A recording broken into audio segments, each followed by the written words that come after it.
চট্টগ্রামে পুলিশের বাধা অতিক্রম করে আদালত চত্বরে বিক্ষোভকারীরা হত্যা, গণগ্রেপ্তার, হামলা, মামলা ও গুমের প্রতিবাদে আজ বুধবার সারা দেশে মার্চ ফর জাস্টিস কর্মসূচি পালনের ঘোষণা দিয়েছে বৈষম্য বিরোধী ছাত্র আন্দোলন। এই কর্মসূচির অংশ হিসেবে চট্টগ্রামে বিক্ষোভ করেছেন শিক্ষার্থীরা।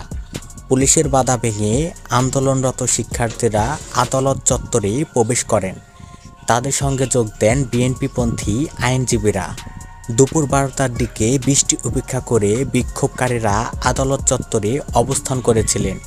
এ সময় অ্যানেক্স ভবনের সামনে আওয়ামী লীগপন্থী আইনজীবীরা বিক্ষোভকারীদের বাধা দেন। সরেজমিন দেখা যায়, সকাল থেকে আদালতরত ভবনের সব ফটকে বিপুল সংখ্যক পুলিশ, বিজিবি সহ আইন শৃঙ্খলা রক্ষা বাহিনীর সদস্যদের উপস্থিতি দেখা গেছে। এ সময় আদালতে কোনো গাড়ি যেতে দেওয়া হয়নি। বিচার প্রার্থীরাও হেঁটে গিয়েছেন। সকাল 10:30টার দিকে আদালত ভবনের জহুর হকার্স মার্কেট ফটকের সামনে শিক্ষার্থীরা জড়ো হতে থাকেন। এ সময় ফটকে বিপুল সংখ্যক পুলিশ মোতায়েন ছিল।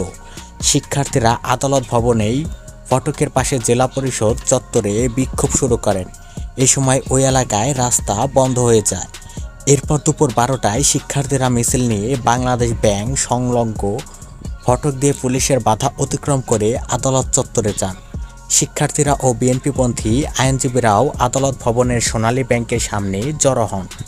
সেখানে আওয়ামী লীগপন্থী আইনজীবীরা উপরে উঠতে তাদের বাধা দেন। তখন মেয়েদের ধাক্কাধাক্কি হয়, তবে কোনো সংঘর্ষের ঘটনা ঘটেনি।